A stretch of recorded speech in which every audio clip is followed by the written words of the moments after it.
Hello प्यारे बच्चों, कैसे हैं आप सब। आई होप आप सब अच्छे होंगे। बच्चों आज हम लोग MP board class 10th maths में जो क्वेश्चन बैंक है उसके चैप्टर नंबर 3 को सॉल्व करने वाले हैं। चैप्टर नंबर 3 क्या है? दो चरों वाले रैखिक समीकरण युग्म। ठीक है, चैप्टर नंबर 3 जो है, चैप्टर नंबर 3, इसकी पहली वीडियो में मैंने चैप्टर नंबर 2 का सोल्यूशन बताया था। चैप्टर नंबर 2 में जो क्वेश्चंस दिए थे क्वेश्चन बैंक पे उसके सोल्यूशन बताए थे मैंने। आज हम लोग चैप्टर 3 जो है दो चर वाले रैखिक समीकरण युग्म, ठीक है, समीकरण युग्म की बात करने वाले, समीकरण युग्म। तो दो चर वाले रैखिक समीकरण युग्म, ठीक है, ये चैप्टर का नाम है।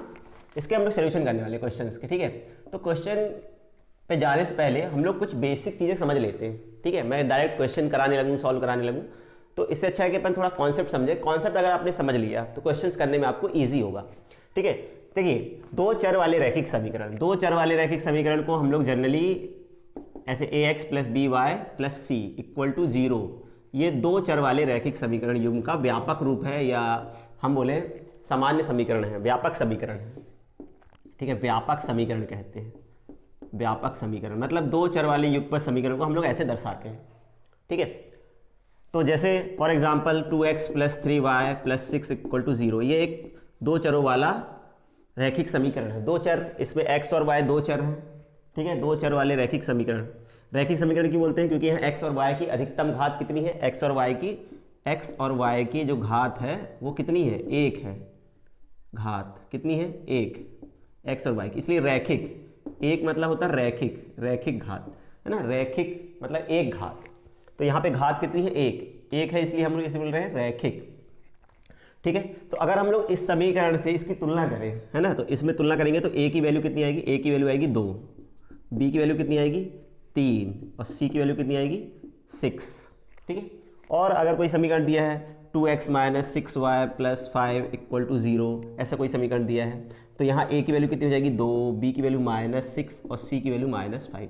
तो ऐसे हमें समीकरण दिया होगा, तो समीकरण देख के हमें a और b की वैल्यू पता होनी चाहिए। इस समीकरण में ax plus B Y plus c में जो a b c है ना, व्यापक समीकरण में a b c कैसी है? a b c जो है वो वास्तविक संख्याएं हैं। वास्तविक संख्या मतलब बेटा कुछ भी हो सकता है यहाँ। ठीक है, वास्तविक, परिमेय भी हो सकती हैं, अपरिमेय भी हो सकती हैं।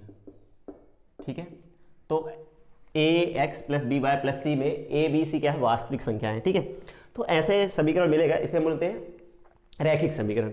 अब यहाँ पे हम लोग बात कर रहे हैं समीकरण युग्म की। अब यहाँ पे हमें दो समीकरण मिलेंगे, उनको हमें सॉल्व करना रहेगा। ठीक है, समीकरण युग्म मिलेंगे।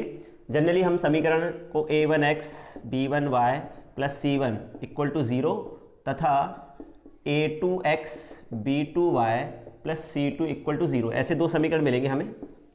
ठीक है, ये दो समीकरण मिलेंगे। अब इनको हमें सॉल्व करना रहेगा। हमें यहाँ से x और y की वैल्यू निकालना होगा, मतलब समीकरण युग्म को हल करना है। तो समीकरण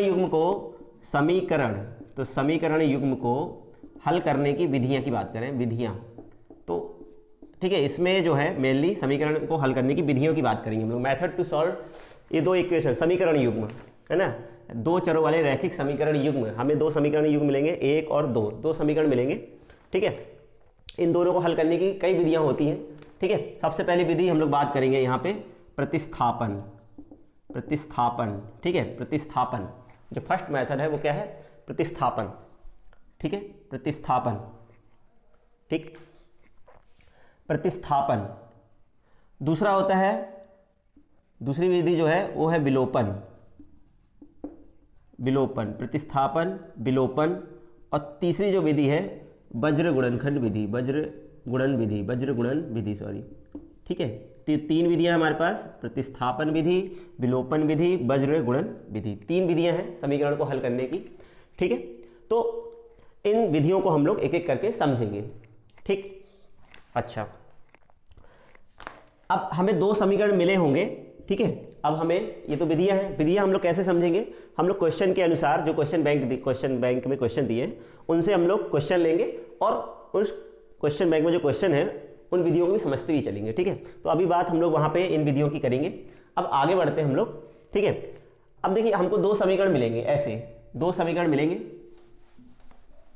दो समीकरण मिलेंगे इसमें से। ठीक है, हम लोग यहाँ से क्या करेंगे, इस समीकरण से, ठीक है, दो समीकरण हमें मिलेंगे a1x। तो अगर हमें समीकरण मिले, दो समीकरण मिले, तो हम यहां से उनकी वैल्यू निकाल लेंगे। ठीक है, किसकी वैल्यू निकालेंगे? a1 b1 c1 a2 b2 c2। ठीक है, अब हमें जो भी समीकरण मिलेगा, देखिए हमें ऐसे समीकरण मिलेगा, एक समीकरण ऐसा मिलेगा और एक समीकरण ऐसा मिलेगा, मतलब दो समीकरण मिलेंगे, उनको हम लोग ऐसे लिख सकते हैं। उन समीकरण की तुलना करके, जो भी समीकरण मिलेंगे उनकी तुलना करके, उनकी इनसे तुलना करके जो भी समीकरण मिलेंगे उन समीकरणों की तुलना हम लोग इस समीकरण से करेंगे, ये व्यापक समीकरण से करेंगे।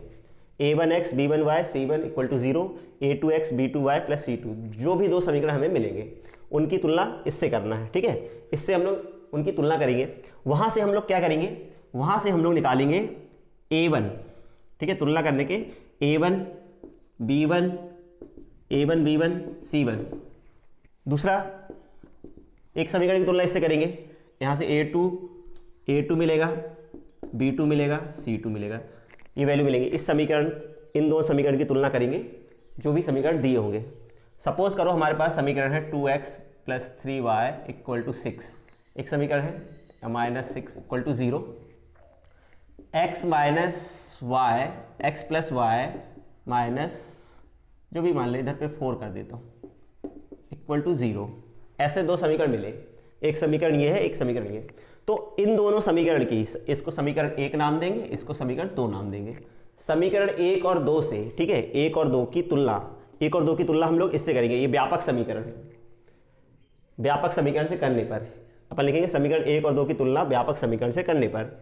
ठीक है, अब यहाँ से अगर तुलना करेंगे, इसकी तुलना इससे करेंगे, तो a1 की वैल्यू हो जाएगी 2, b1 की वैल्यू हो जाएगी -3, c1 की वैल्यू हो जाएगी -6। ये a1 है, विद साइन लेना है, a1 b1 c1।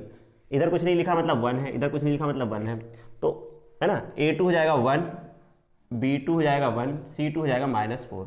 ऐसे हम लोग तुलना कर लेंगे। ठीक है, तुलना करके अब क्या चेक करना है? जब तुलना कर लेंगे हम लोग तो अनुपात चेक करना है। क्या चेक करना है? यदि आप अनुपात निकालेंगे a1/a2, b1/b2 और c1/c2, ये 3 अनुपात निकालना है। ठीक है, 3 अनुपात निकाल लेंगे। अनुपात निकालने के बाद यदि, ठीक है, यदि पहला स्थिति है, यदि a1/a2 बराबर नहीं है b1/b2 के, हम लोगों ने अनुपात निकाला a1/a2 और b1/b2। अगर ये दोनों बराबर नहीं है, इसका मतलब क्या हुआ? अगर नहीं है, अगर ये दोनों बराबर नहीं है, तो इसका मतलब जो समीकरण निकाय है, या समीकरण निकाय का कोई हल नहीं है, अद्वितीय हल है, निकाय का अद्वितीय हल है। देखिए, दो चर वाले रैखिक समीकरण या दो चर वाला रैखिक समीकरण एक सरल रेखा को प्रदर्शित करता है। अगर हम इसका ग्राफ ड्रॉ करेंगे तो एक सरल रेखा बनेगी, इसका एक सरल रेखा बनेगी, इसकी एक सरल रेखा बनेगी। ठीक है, तो इसका अद्वितीय हल है। अद्वितीय हल का मतलब होता है, अगर हम लोग इसको ग्राफ बनाए दोनों के, तो दोनों एक ही एक्सिस पे, एक्स एक्सिस और वाई एक्सिस पे इन दोनों ग्राफ बनाए, तो ये दोनों जो रेखाएं हैं एक दूसरे को प्रतिच्छेद करेंगी। क्या करेंगी? प्रतिच्छेद करेंगी। इसका मतलब रेखाएं क्या होंगी? प्रतिच्छेदी होंगी। ठीक है, इसका मतलब ये भी होता है, अगर a1/a2 बराबर नहीं है b1/b2 का, इसका मतलब समीकरण का अद्वितीय हल है। अद्वितीय हल है मतलब दोनों जो रेखाएं एक दूसरे को एक बिंदु पे काटेंगी। इसका मतलब यहाँ रेखाएं क्या होंगी? रेखाएं जो होंगी वो प्रतिच्छेदी होंगी। रेखाएं कैसी होती हैं? प्रतिच्छेदी।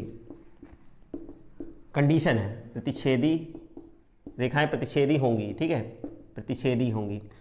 ऐसे हम लोग सॉल्व करेंगे जो ऑब्जेक्टिव क्वेश्चंस हैं, उसमें यही कुछ पूरे में जो तुम्हारे ऑब्जेक्टिव क्वेश्चन दिए हैं, है ना, क्वेश्चन बैंक में, बस इसी पे बेस्ड क्वेश्चन दिए हैं ना। अब रेखाएं प्रतिच्छेदी है तो भी यही कंडीशन है, अद्वितीय हल है तब भी यही कंडीशन है।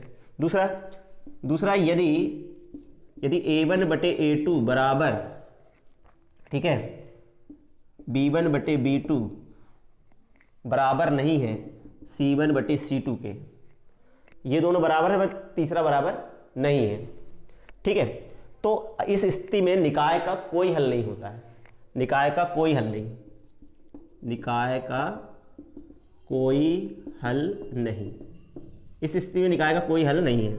कोई हल नहीं मतलब रेखाएं समांतर हैं, समांतर रेखाएं एक दूसरे को नहीं काटती। काटेंगी तो हल होगा, नहीं काटेंगे तो रेखाएं क्या हैं?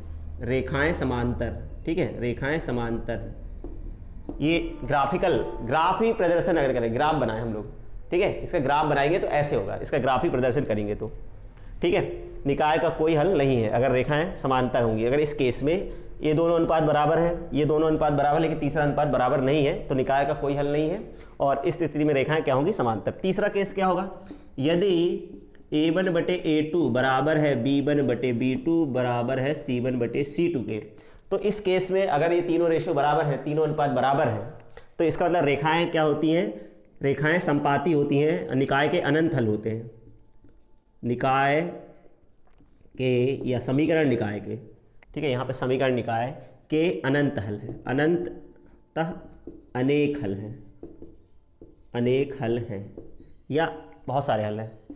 मतलब इस केस में जो रेखाएं होंगी वो समांतर होंगी, संपाती होंगी, ठीक है। मान लो नाम दे देता हूँ, ये AB रेखा है और एक CD, तो इस केस में AB और CD जो है वो समांतर है। इस केस में AB और जो CD है वो संपाती है, एक के ऊपर एक, मतलब ये अनंत बिंदुओं पर एक दूसरे को काट रही हैं, ठीक है, संपाती हैं। रेखाएं क्या हैं, इस केस में रेखाएं जो हैं वो संपाती हैं। रेखाएं क्या हैं, रेखाएं संपाती हैं। कैसी है रेखाएं, संपाती, संपाती रेखाएं मतलब एक के ऊपर एक है, इसका मतलब क्या है, वो एक दूसरे को अनंत बिंदुओं पे काट रही हैं। अगर एक बिंदु पे काटेगी तो अद्वितीय हल होगा, अद्वितीय हल मतलब एक हल होगा, रेखाएं प्रतिच्छेदी हैं। अगर ये कंडीशन है, निकाय का कोई हल नहीं, रेखाएं कोई मतलब रेखाएं एक दूसरे को काटनी है, वो समांतर है, वो कभी नहीं काटेंगे, उनका कोई हल नहीं है। यदि रेखाएं अगर ये तीनों अनुपात बराबर है, निकाय के अनंत अनेक हल है, मतलब रेखाएं क्या है, संपाती हैं, ठीक है। तो ये कंडीशन याद रखेंगे। जैसे ये क्वेश्चन है, अगर इस क्वेश्चन की मैं बात करूं, चलिए इस क्वेश्चन को अपन बता देता हूँ। जैसे रेशो अगर बात करें, यहाँ पे हम लोग निकालेंगे 2/1 और यहाँ पे अनुपात आएगा -3/1। ये दोनों बराबर है क्या, ये अनुपात आया 2/1, ये -3, तो ये दोनों बराबर नहीं है। मतलब यहाँ पे चूंकि यहाँ पे a1/a2 बराबर नहीं है b1/b2 के, इसका मतलब क्या हुआ, इसके अद्वितीय हल है, अद्वितीय हल है मतलब इसका हल निकलेगा, ठीक है। तो वो हल कैसे निकलते हैं, अगर निकाय का अद्वितीय हल होता है तो हल ज्ञात किया जाता है, सॉल्व किया जाता है। वो तीन विधियाँ जो मैंने बताई, विलोपन, प्रतिस्थापन, वज्र गुणन, तो तीन विधियों से हम लोग उस समीकरण को सॉल्व कर सकते हैं। कोई हल नहीं है तो उसको सॉल्व ही नहीं करना। अनंत अनेक हल है तब भी हम लोग अनंत अनेक हल नहीं निकालते, सिर्फ जब अद्वितीय होता है, अद्वितीय हल होता है तभी हम सवाल को हल करते हैं। तो चलिए अब हम लोग चलते हैं जो MP बोर्ड में क्वेश्चन बैंक में जो 1 मार्क्स क्वेश्चन दिए, ऑब्जेक्टिव क्वेश्चन दिए, उनको सॉल्व करते हैं, ठीक है। चलिए इसको नोट कर लीजिए, फिर हम लोग ऑब्जेक्टिव के सोल्यूशन देखते हैं। चलिए अब हम क्वेश्चन बैंक के ऑब्जेक्टिव को सॉल्व करते हैं। तो 2 चर वाले रैखिक समीकरण युग्म से हमें टोटल 6 मार्क्स क्वेश्चन आने हैं, जिसमें से 2 क्वेश्चन 1 मार्क्स का और एक क्वेश्चन 4 मार्क्स का, तो टोटल 6 मार्क्स का क्वेश्चन हमें आने हैं इस चैप्टर से। अब हम लोग बात करते हैं, देखिए जो हमारे पास ऑब्जेक्टिव है, सबसे पहला जो एक सही विकल्प हमें चुनना है। सही विकल्प पे बोला है, सबसे पहला क्वेश्चन है, निम्नलिखित में से 2 चरों में रैखिक समीकरण है। तो 2 चरों में रैखिक समीकरण क्या होते हैं, ऐसे समीकरण जिसमें 2 चर हों, जिनमें चरों की जो अधिकतम घात है वो 1 हो। तो जैसे इस केस में 2 चर तो हैं, हर में 2 चर है, 2 चर वाले समीकरण, लेकिन रैखिक समीकरण वो होंगे जिनकी घात क्या हो, 1 हो। यहाँ 2 है, इधर 1 है, इधर 1 है, इधर 2 है। इसका मतलब ये नहीं हो सकता आंसर, ये भी नहीं हो सकता और ये भी नहीं हो सकता। इसका आंसर डी सही है, क्योंकि इसमें 2 चर है और दोनों चरों की घात 1 है, ठीक है। फिर मैंने बताया यदि a1/a2 बराबर नहीं है b1/b2, तो रैखिक समीकरण युग्म a1x b1y प्लस c1 = 0 तथा a2x plus b2y plus c2 = 0 का क्या होगा। अगर ऐसी कंडीशन है तो मैंने बताया था इसका अद्वितीय हल होगा, तो इसका अद्वितीय हल होगा, ठीक है। a1/a2 बराबर नहीं है b1/b2 के, तो इसका हमारे पास जो क्वेश्चन का होगा वो अद्वितीय हल होगा, ठीक है। फिर नेक्स्ट क्वेश्चन पे बढ़ते हैं। अब देखिए अगर ऐसी कंडीशन है a1/a2 बराबर है b1/b2 के, नहीं है, बराबर नहीं है c1/c2। अभी तो मैंने बताया था इस दोनों समीकरण निकाय का क्या होगा, इस निकाय का कोई हल नहीं होगा, ठीक है। और रेखाएं क्या होंगी, समांतर होंगी। फिर अगर तीनों रेशो बराबर है, तीनों अनुपात बराबर है, इस समीकरण के कौन से हल होंगे, अनंतः अनेक हल होंगे, ठीक है। ये अभी हम लोगों ने सॉल्व किया, अभी मैंने कंडीशन बताई थी।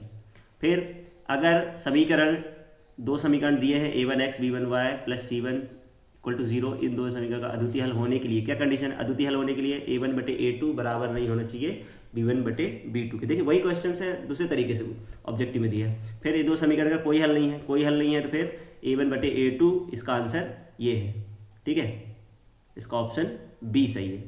a1/a2 बराबर है b1/b2 के, बराबर नहीं है c1/c2 के। अब समीकरण निकाय के अनंत अनेक हल होने की क्या कंडीशन है? दो समीकरण दिए हैं, उनके अनंत अनेक हल कब होते हैं? जब तीनों अनुपात बराबर होते हैं। तो इसका ऑप्शन सी सही है। अब देखिए रिक्त स्थान पे बढ़ते हैं। रिक्त स्थान में बोला है कि अगर इस समीकरण में, ठीक है, इस समीकरण में x बराबर 1 है तो 2x plus 3y equal to 5 में x बराबर कितना है? 1 है।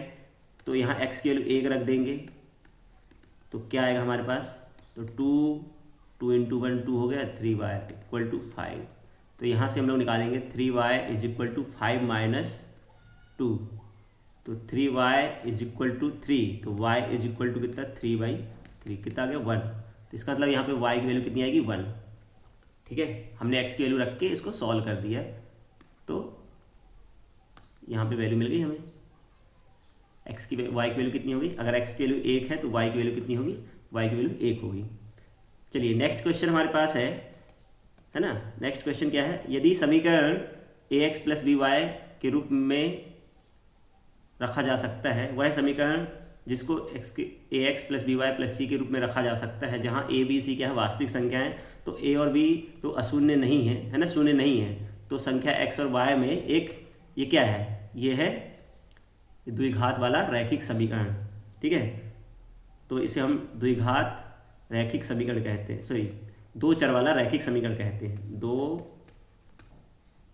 दो चर वाला, है ना, इसे हम क्या बोलेंगे? दो चर वाला रैखिक समीकरण, ठीक है। अभी मैंने बताया था, इसको बोलेंगे दो चर वाला रैखिक समीकरण कहलाता है, ठीक है। ये ब्रैकेट में हम लोग लिख देंगे खाली स्थान में, दो चर वाला रैखिक समीकरण कहलाता है। नेक्स्ट क्वेश्चन पे चलते हैं। नेक्स्ट क्वेश्चन क्या है? यदि 2x प्लस y बराबर k ये है, ठीक है। समीकरण 2x प्लस y बराबर k है। यदि x बराबर, अगर हम लोग x बराबर 1 रख दें और x बराबर 2 रख दें और y बराबर 1 रखें तो क्या मिलेगा? x बराबर 2 रखने पे, y बराबर 1 रखने पे k का मान कितना होगा? तो इस समीकरण में रख दो। कितना रखना है? x की जगह पे कितना लिखना है? x की जगह पे 2, तो 2 इंटू 2, और y की जगह पे कितना लिखना है? 1 बराबर k। तो यहाँ से 2 2 जा 4, 2 2 जा 4, ठीक है, 2 2 जा 4, 4 plus 1 is equal to k, तो k इज इक्वल टू 5, ठीक है। तो k की वैल्यू कितनी आ गई? 5। तो यहाँ लिख देंगे k की वैल्यू 5। नेक्स्ट क्वेश्चन पे चलते हैं। नेक्स्ट क्वेश्चन जो हमारे पास है, दो चर वाले रैखिक समीकरण के अनेक हल होते हैं। नहीं, जो भी दो चर वाले समीकरण होते हैं उनके दो ही हल होते हैं, ठीक है। दो चर हैं, अगर उसमें किसी भी समीकरण में दो चर है तो उसके दो ही, ठीक है। दो चर वाले एक रैखिक समीकरण के अनेक हल होते हैं, सॉरी दो चर वाले एक रैखिक है ना, एक रैखिक समीकरण के अनेक हल होते हैं। ये असत्य है, क्योंकि दो चर वाले समीकरण के, ठीक है, दो चर वाले रैखिक समीकरण का एक ही हल होता है। मतलब उसमें एक x और एक y की वैल्यू होती है, मतलब एक ही हल होता है, ठीक है।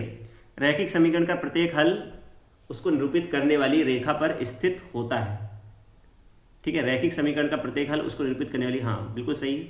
जब हम इसका ग्राफ बनाते हैं कोई भी रैखिक समीकरण का, तो एक स्ट्रेट लाइन बनता है और उसको दर्शाने के लिए उस पर जो पॉइंट होते हैं वो उसके हल होते हैं। तो हर पॉइंट जो उसका हल होता है उस रेखा पर स्थित होता है, मतलब ये सत्य है, ठीक है। ये सत्य है, ट्रू है। पहला असत्य है और दूसरा ये असत्य है और ये सत्य है। अब अगला क्वेश्चन क्या है? एक वाक्य में उत्तर देना हमें, एक शब्द में। ये दो चर वाले रैखिक समीकरण का मानक रूप, दो चर वाले रैखिक समीकरण का मानक रूप, इसका मानक रूप जो अभी मैंने बताया था, ax by plus c equal to 0, ये इसका मानक रूप है, ठीक है। मानक रूप बोलते हैं या व्यापक रूप बोलते हैं। नेक्स्ट क्वेश्चन है कि अगर y is equal to mx plus 3 में यदि x बराबर इतना है और y बराबर इतना है, तो y बराबर mx प्लस 3 में x बराबर -2 रख दो और y बराबर 5 रख दे, तो क्या मिलेगा, y की वैल्यू 5, m निकालना है, x की वैल्यू -2 और ये 3, तो 5 - 2m + 3, तो इसको हम लोग ट्रांसपोर्ट करेंगे, ठीक है, 3 को इधर ले जाएंगे, 3 को क्या मिलेगा, 3 को इधर ले जाने पे, 3 को जब उधर ले जाएंगे तो 5 - 3 = -2m, तो यहाँ से जाएगा यहाँ से जाएगा +2, ठीक है, 3 में से 2 गए, ठीक है, 3 में से 2 गया तो कितना बचा, 5 में से 3 गए तो 2 बचा, तो यहाँ से जाएगा, यहाँ से m की वैल्यू हो जाएगी 2/-2, मतलब वैल्यू आएगी -1, ठीक है। y की वैल्यू 5 रखने पर, y की वैल्यू यहाँ पे 5 पुट करना है, y की वैल्यू कितनी रखना है, 5, y की वैल्यू 5 रखेंगे, y की वैल्यू 5 रखने पर और x की वैल्यू कितना रखना है, -2 रखने पर ये जो वैल्यू आ रही है m की, वो आ रही है -1, तो यहाँ पे m की वैल्यू जो है वो है -1, ये इसका आंसर है, ठीक है, m की वैल्यू कितना है, -1। चलिए अब क्वेश्चन नंबर 5 को सॉल्व करते हैं। क्वेश्चन नंबर 5 जो है वो है समीकरण युग्म x + 3y = 6 और 2x - 3y = 12, ठीक है। ये दो क्वेश्चन दिए हैं, इक्वेशन दिए हैं, समीकरण दिए हैं, x + 3y = 6, 2x - 3y = 12, इन दोनों को प्रतिस्थापन विधि से हल करना है। क्वेश्चन नंबर 5 और क्वेश्चन नंबर 6, इन दोनों को प्रतिस्थापन विधि से हमें हल करना है। तो क्वेश्चन नंबर 5 को देखिए, प्रतिस्थापन विधि को कैसे, या प्रतिस्थापन विधि में सवाल को कैसे हल करते हैं हम लोग, वो तरीका देखते हैं, ठीक है। तो देखिए तरीका क्या होता है, तरीका ये होता है, हमारे पास दो समीकरण होते हैं, ये समीकरण जो है इसको हमने एक नाम दे दिया, ये वाले समीकरण को समीकरण 2 नाम दे दिया। अब तरीका क्या होता है, किसी एक समीकरण से x या y की वैल्यू निकालते हैं हम लोग, ठीक है, किसी एक समीकरण से हम लोग क्या करेंगे, x या y की वैल्यू निकालेंगे, ठीक है। देखिए कोई भी तरीका यूज कर सकते हैं, समीकरण 1 से,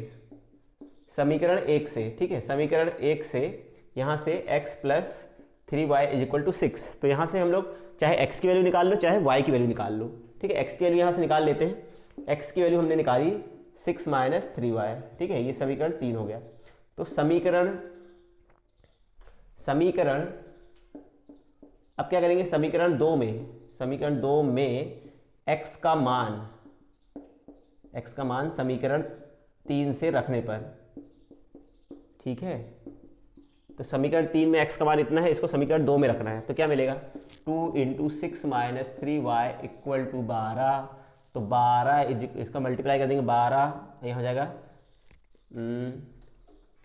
ठीक है, ये 2x की वैल्यू कितनी है, 6 - 3y, और माइनस में 3y = 12, ठीक है, यहाँ पे x की वैल्यू रख देंगे, वो 2 × ये x की वैल्यू है -3y, तो यहाँ से मल्टीप्लाई करेंगे, -6 ये, ठीक है, ये दोनों 12, ये दोनों जुड़ जाएंगे, -9y = 12, तो -9y = 12 - 12, इस 12 को वहाँ ले गए, तो इसको सॉल्व करेंगे जब हम लोग, तो कितना मिलेगा, देखो -9 = 0, -9y = 0, ठीक है, -9y = 0, तो y = 0/-9, तो y बराबर 0 आ गया। अब देखो y बराबर अगर 0 आ गया है, y बराबर 0 आ गया है, तो इसको समीकरण 3 में रख दो, किसी भी समीकरण में हम लोग रख सकते हैं, चाहे 1 2, लेकिन हम लोग यहीं पे रख देते हैं ताकि हम लोग को x का डायरेक्ट मान मिल जाए, ठीक है। समीकरण 3 से, या समीकरण 3 में y का मान रखने पर, ठीक है, समीकरण 3 से, तो x बराबर कितना जाएगा, यहाँ पे हम लोग रख देंगे, तो 6 - 3 × 0 मतलब आ गया 6, ये तो 0 हो जाएगा, 3 × 0 0, तो 6 - 0 = 6, तो x की वैल्यू कितनी आ गई, 6, ठीक है। एक तरीका तो ये था, देखो इसको हम लोग दूसरे तरीके से भी कर सकते रहे, मतलब दूसरा तरीका क्या है, समीकरण हम लोग लेते, समीकरण 1 को ही लेते, समीकरण 1 से, ठीक है, समीकरण 1 से अगर हम लोग बात करते, तो यहाँ से हम लोग x प्लस, तो यहाँ से हम लोग y की वैल्यू निकालते हैं, थोड़ा सा बड़ा हो जाता है इस केस में, लेकिन तरीका यही है, x को उधर ले जाएंगे तो 3y = 6 - x, तो y = 6 - x/3, ठीक है, ये किसकी वैल्यू होगी, ये होगी y की, ये समीकरण 3 हो जाता है। ये दूसरा तरीका बता रहा हूँ, सेकंड मेथड, ठीक है, दूसरे तरीके से सॉल्व करने का। कई बार क्या होता है, अपन इस केस में क्या है अपॉन नहीं आया है ना, इस केस में एक्स की वैल्यू डायरेक्ट आ गई थी, अपॉन में नहीं था, लेकिन क्या होता है अपॉन में ही आ जाता, जनरली अपॉन में ही आती वैल्यूज। तो इसको अब इक्वेशन कहाँ रखेंगे, बाय या पुट कर देंगे समीकरण 2 में, ठीक है। समीकरण 2 में समीकरण 3 से y का मान रखेंगे, ठीक है, सब्स्टिट्यूट करना है, रखना है x 3 इंटू वाई की वैल्यू 6 माइनस एक्स अपॉन 3 बराबर 12। अब हम लोगों ने यहाँ पे क्या किया, समीकरण 2 में y का मान रखा है, तो 2x माइनस 3 इंटू वाई की वैल्यू 6 माइनस एक्स।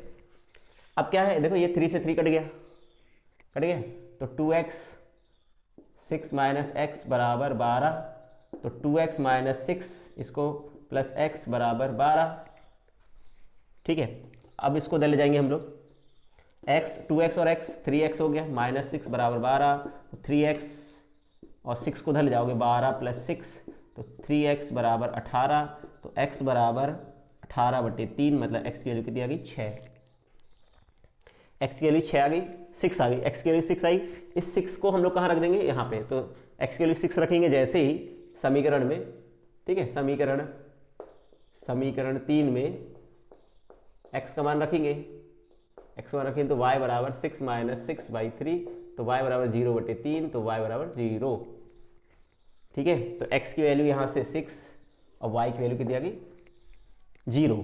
तो ये तरीका है करने का, क्वेश्चन को सॉल्व करने का। तो आई होप आपको समझ में आया होगा दोनों तरीके। ये सेकंड मेथड थी, ठीक है, ये मेथड तो कोई नहीं है, तरीका बोल रहे, मतलब यहाँ पे हमने y की वैल्यू निकाली थी, यहाँ पे x की वैल्यू निकाली थी, और ये मैंने फर्स्ट जो मेथड बताई, फर्स्ट तरीके से x की वैल्यू निकालो या y की, किसी भी तरीके से करेंगे आंसर सेम आएगा, ठीक है। अब देखिए क्वेश्चन 6 को आप लोग खुद कर सकते हैं, है ना। आपने अगर इसको समझा है तो क्वेश्चन नंबर 6 को आप खुद कर सकते हैं। चलिए फिर भी मैं बता देता हूँ सॉल्यूशन क्वेश्चन नंबर 6 का, ठीक है, क्वेश्चन नंबर 6 का। चलिए क्वेश्चन नंबर 6 का सॉल्यूशन देख लेते हैं। देखो क्वेश्चन नंबर 6 में, है ना, क्वेश्चन नंबर 6 क्या है, क्वेश्चन नंबर 6 में जो क्वेश्चन नंबर 6 है हमारे पास, x minus 2y is equal to 0, ये समीकरण 1, और 3x प्लस 4y बराबर 20, ये समीकरण 2। समीकरण 1 से x माइनस 2y बराबर 0, तो x बराबर कितना आ गया 2y, x बराबर कितना आ गया 2y। इस x के मान को कहाँ रख देंगे, समीकरण, अब मैं शॉर्ट में कर देता हूँ, समीकरण अपन क्या लिखेंगे एग्जाम में, समीकरण 2 में समीकरण 3 से x का मान रखने पर, या हम ऐसा लिख सकते हैं, हाँ, समीकरण 2 में, जैसे मैंने बताया था, समीकरण 2 में समीकरण 3 से x का मान रखने पर, x का मान भरने पर या रखने पर क्या मिलेगा 3 इंटू, इस x की जगह पे लिखेंगे 2y प्लस 4y बराबर 20, तो 6 इसका multiply 6y plus 4y is equal to 20, तो 10, 6 प्लस 4 10y बराबर 20, तो y बराबर 20/10, मतलब y बराबर कितना आ गया 2। इस y के मान को कहाँ रखेंगे, समीकरण 3 में, ठीक है। तो समीकरण 3 में अगर रख देंगे तो समीकरण 3, ठीक है, समीकरण 3 में y बराबर कितना रखने पर, y बराबर 2 रखने पर, समीकरण 3 में y बराबर 2 रखेंगे, तो x बराबर 2 इंटू वाई कितना जाएगा 4, तो x की वैल्यू कितनी आ जाएगी 4, x की वैल्यू 4 और y की वैल्यू 2। ये इस क्वेश्चन का सॉल्यूशन है, ठीक है।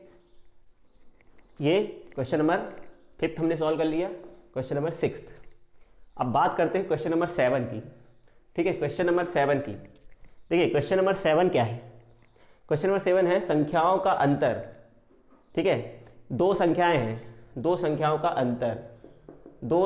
अंतर 26 है, एक संख्या दूसरी संख्या की 3 गुनी है, तो उन्हें ज्ञात करो। अब देखिए इस टाइप के क्वेश्चन में, क्वेश्चन नंबर 7 में दो संख्याएं हैं, दो संख्याओं का अंतर कितना दिया है 26 दिया है, और दूसरी संख्या, एक संख्या दूसरी संख्या की 3 गुनी है, ठीक है। अब यहाँ संख्या तो दी नहीं, तो हम लोग मान लेंगे। प्रश्न क्रमांक 7 की बात कर रहा हूँ मैं, प्रश्न क्रमांक 7 में तो मान लेते हैं माना की संख्याएं, अब ऐसे क्वेश्चन में मानना पड़ता है, माना की संख्याएं x तथा y है, दो संख्या मान लिया x तथा y, तो दोनों संख्याओं का अंतर कितना है 26, ठीक है। प्रश्न अनुसार संख्याओं का जो अंतर है ना, डिफरेंस, संख्याओं का अंतर कितना है 26 है। इसका मतलब x माइनस y बराबर 26, ये समीकरण 1, तथा एक संख्या दूसरी संख्या की 3 गुनी है, 3 गुनी है मतलब अगर x बराबर जो है वो 3y है, ऐसा मान लिया x बराबर 3y, जो x है वो y का 3 गुना है, या फिर उल्टा ही मान सकते रहे। इस केस में हमने मान लिया है कि जो x है वो y से बड़ा है, ठीक है, x y से बड़ा है, तो इस केस में ये आएगा आंसर, ठीक है। इसका उल्टा ही मान सकते रहे हम लोग, ठीक है। तो माना की संख्या x और y है, तो हमारे पास दो समीकरण मिल गए, अब इनको हल करना है, बहुत सिंपल है। अभी जो हमने विधि सीखी उससे कर लीजिए, प्रतिस्थापन से कर लीजिए, x का मान यहाँ रख दीजिए डायरेक्ट, तो समीकरण यहाँ देखो x की वैल्यू डायरेक्ट है, तो समीकरण 1 में x का मान रखने पर 3y माइनस y, यहाँ पे x की वैल्यू रख देंगे बराबर 26, 3y में से y गया तो 2y, तो y बराबर 26/2 कितना आ गया 13, तो y बराबर 13 आ गया। तो x बराबर कितना होगा, y बराबर अगर 13 है तो समीकरण 2 से क्या आएगा बेटा, x बराबर 3 इंटू वाई 13 कितना हो गया 39, तो x, तो पहली संख्या 39 है और दूसरी संख्या कितनी है 13। इसका उल्टा ही मान सकते रहे, अगर y बड़ा होता है ना, तो इसका आंसर है, दो संख्याएं जो हैं वो हैं 13 39 या 39 13, ठीक है, 13 39 ऐसे बोले, दो संख्याएं हैं तो वे संख्याएं कितनी होगी 13 और 39, तो आंसर लिख देंगे संख्याएं जो है वो 13, 39, हमारा उत्तर संख्याएं जो हैं वो हैं 13 39 आंसर, ठीक है। इसे नोट कर लीजिए, फिर आगे के क्वेश्चन हम लोग सॉल्व करते हैं। चलिए अब क्वेश्चन नंबर 8 और 9 को सॉल्व करते हैं। क्वेश्चन नंबर 8 क्या है, देखिए, समीकरण युग्म 7x minus 15y is equal to 2x plus 2y is equal to 3, इसको विलोपन विधि से हल करना है। क्वेश्चन नंबर 8 और क्वेश्चन नंबर 9 दोनों को विलोपन विधि से हल करना है। तो देखिए, विलोपन विधि को समझने के लिए हमने इसी क्वेश्चन के लिए क्वेश्चन नंबर 8 को हम लोग सॉल्व करते हैं विलोपन विधि से, फिर क्वेश्चन नंबर हम लोग 9 को भी सॉल्व करेंगे, ठीक है। तो क्वेश्चन नंबर 8 को देखिए, सबसे पहले हम लोग जो भी इक्वेशन दी है, समीकरण दी है, उसको नाम दे देते हैं, समीकरण 1 और समीकरण 2, 7x minus 15y is equal to 2 और x plus 2y is equal to 3, ठीक है। अब देखो, विलोपन विधि से क्वेश्चन को हल करने के लिए हम लोग क्या करते हैं, हमारे पास दो चर होते हैं x और y, तो इसमें विलोपन विधि मतलब विलोपित करना है, एलिमिनेट करना है, एक बार x को एलिमिनेट कर दो, एक बार y को एलिमिनेट कर दो, तरीका ये, ठीक है। अगर हमें x की वैल्यू चाहिए तो y को एलिमिनेट कर दो, मतलब प्रतिस्थापित कर दो, विलोपित कर दो, x की वैल्यू चाहिए तो y को विलोपित कर दो, और y की वैल्यू चाहिए तो x को विलोपित करना है। चलिए अब हम लोग क्या कर रहे हैं, यहाँ पे y का मान निकाल रहे हैं, मतलब x को विलोपित करना है, x को विलोपित करना है तो x के गुणांकों को बराबर करेंगे, यहाँ 7 है यहाँ 1 है, तरीका क्या है, गुणांक इसको 7 बनाना है तो इसमें 1 से मल्टीप्लाई कर दो, और इसको उल्टा ऐसे ही समझ सकते हो कि 1 का गुणा यहाँ कर दो, और तो समीकरण 1 में 7 से, समीकरण 1 में 1 से, तथा समीकरण 1 में 1 से, तथा समीकरण 2 में 7 से क्या करें, गुणा कर दो, ठीक है। समीकरण क्या करें, 7 से गुणा कर दे समीकरण 2 में, समीकरण 1 में 1 से और समीकरण 2 में 7 से, तो क्या मिलेगा, देखो 1 में जो कर रहे हैं हम लोग, 1 में गुणा किससे कर रहे हैं 1 से, तो क्या मिलेगा 7x, ये तो एज इट इज आ जाएगा, 15y बराबर 2, और समीकरण 2 में किससे गुणा कर रहे हैं हम लोग 7 से, तो समीकरण 2 में अगर 7 से गुणा करते 7 दूनी 14 और यहाँ पे 7 × 21। अब हम लोग माइनस कर रहे हैं, अब देखिए इसको ये प्लस है, ये प्लस है, विलोपित करना, जैसे डिवाइड में होता है, डिवीजन करते हैं जब हम लोग, तो घटाते हैं। घटाने का तरीका क्या होता है, यहाँ प्लस है तो इधर माइनस, यहाँ प्लस है तो इधर माइनस, यहाँ प्लस है तो माइनस, यहाँ कोई सी निशान नहीं है मतलब प्लस है, तो यहाँ ये प्लस। अब इसका, अब देखिए यहाँ से देखें, ये माइनस और प्लस कैंसिल आउट, ये माइनस और माइनस जुड़ जाएगा। अब इस प्लस का कोई मतलब नहीं है, ठीक है, इधर वाले प्लस का कोई मतलब नहीं है। अब ये माइनस और ये माइनस, ये दोनों ऐड हो जाएंगे, -29 हो जाएगा। ये 21 में से 2 गए तो -19, तो y बराबर -19 बटे माइनस, तो माइनस माइनस कैंसिल आउट, तो 19 बटे 29। अब y का मान आ गया। अब इस y के मान को, है ना, एक तरीका तो ये हो गया।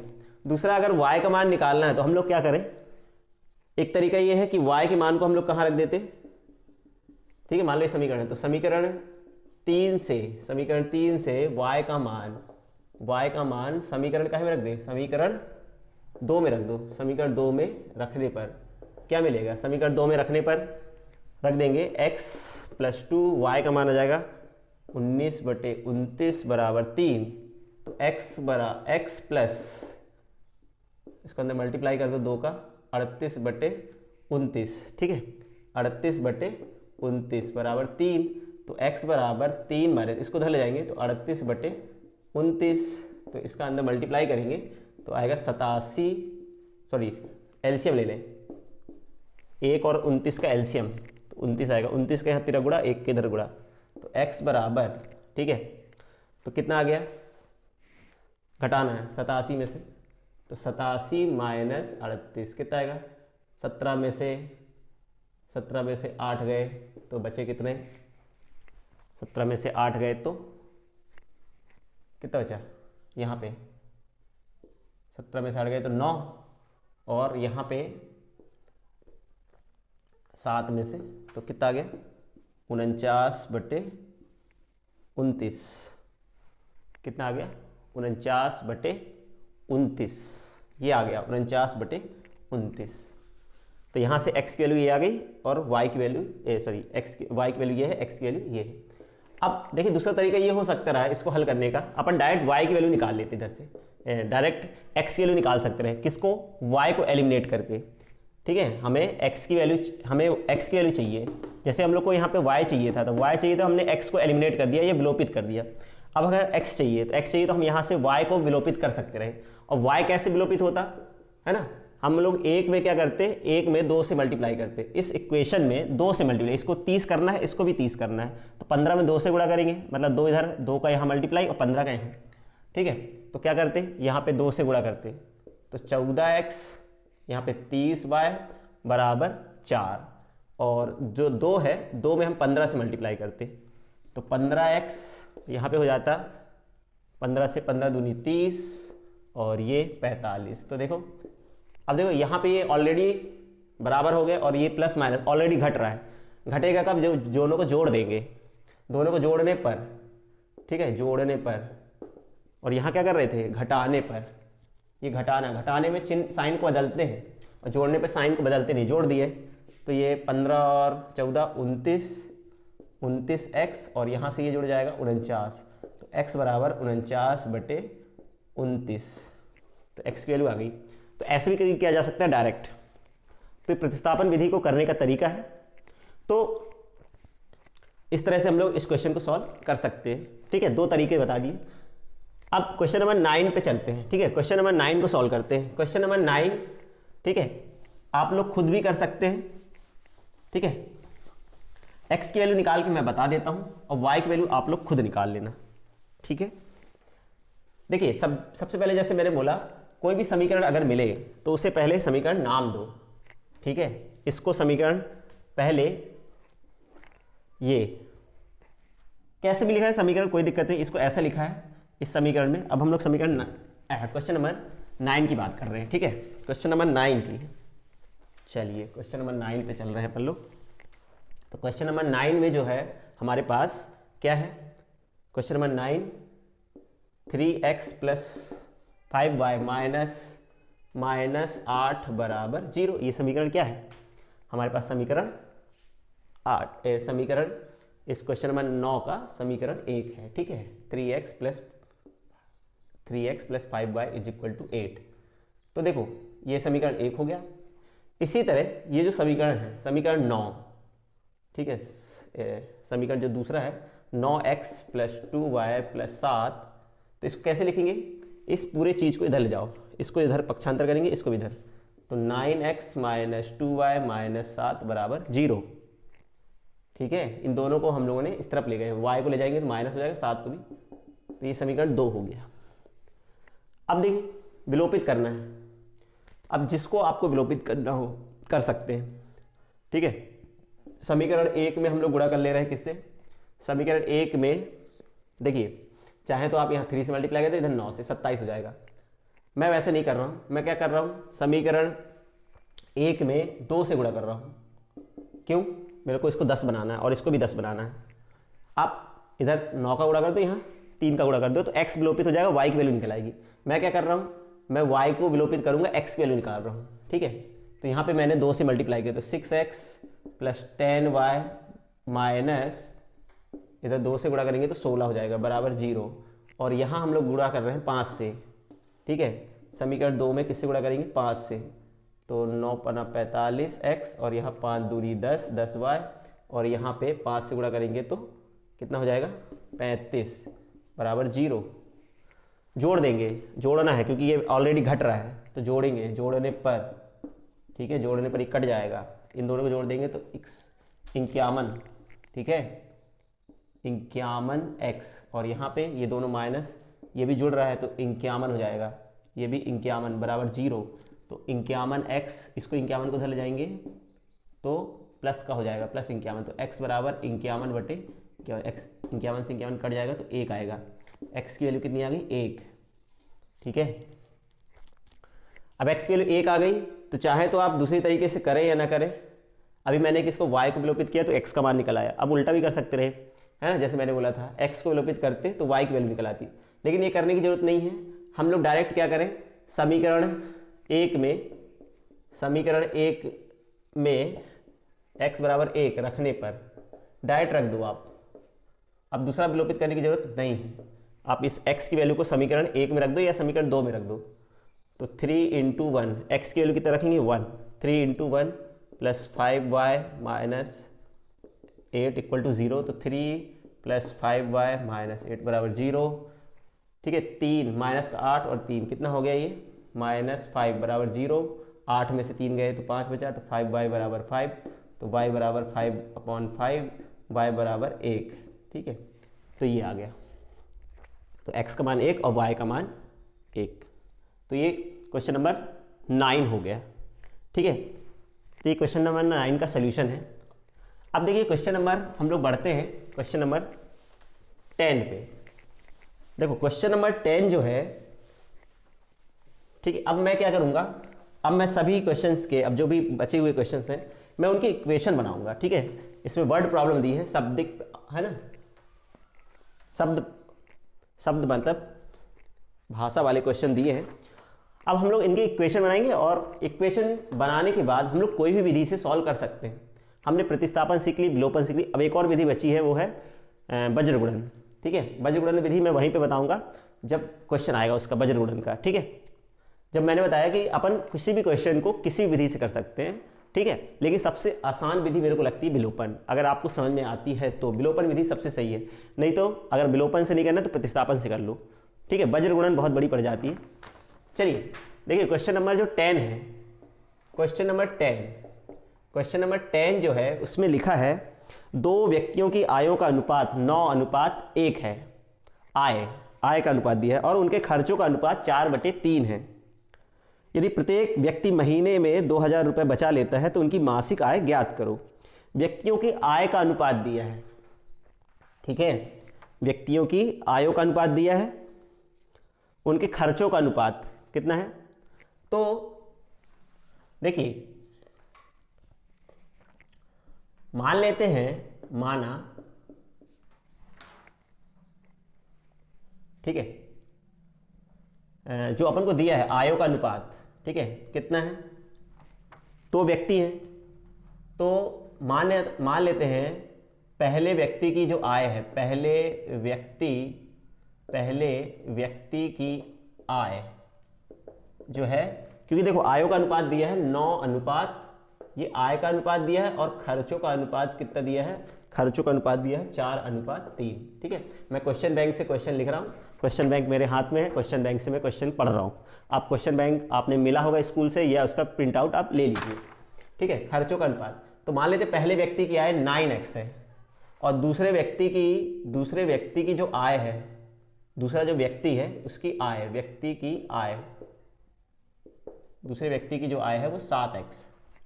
ठीक है, इस तरह पहले व्यक्ति का खर्च, पहले व्यक्ति का जो खर्च है वो अनुपात दिया है तो मान लेते हैं 4y, और दूसरे व्यक्ति का जो है, दूसरे व्यक्ति का जो खर्च है वो है 3y, अनुपात दिया ना। पहले व्यक्ति की आय मान लिया 3x 9x, दूसरे व्यक्ति की जो आय है 7x, अनुपात दिया है, खर्चे का अनुपात 4:3 दिया था, तो पहले व्यक्ति का खर्च मान लिए 4y है और दूसरे व्यक्ति का खर्च है 3y। तो देखो हर व्यक्ति, चूंकि प्रत्येक व्यक्ति